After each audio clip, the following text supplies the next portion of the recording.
This is one of the entrances leading to Nablus. And as we can see, there's an Israeli gate, but there's also the presence of Israeli soldiers who are preventing Palestinians from going into Nablus or going actually to other places in the occupied West Bank. But if you can see, there's an Israeli car that is allowed to roam freely. This is part of the reality Palestinians go through day in and day out, living under occupation. Whenever there is an attack against Palestinians, it is other Palestinians who still pay the price of that escalation.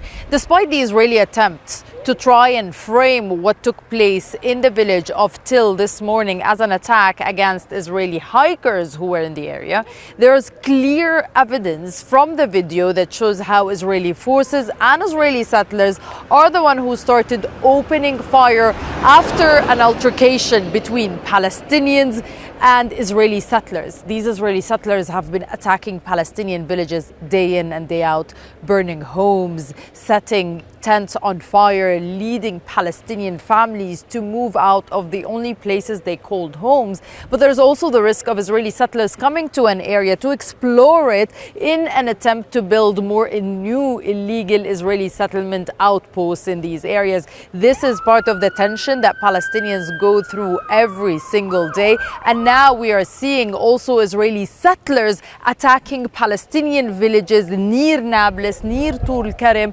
and wrecking havoc when it comes to Palestinian lives. Of course, as we always say, Palestinians fear that Israeli attacks do not wait. Israeli settler attacks are not necessarily just a result of what we call here as revenge attacks, but these attacks continue against Palestinians because they tell you the ultimate aim is to dispossess Palestinians and get them to leave their homes.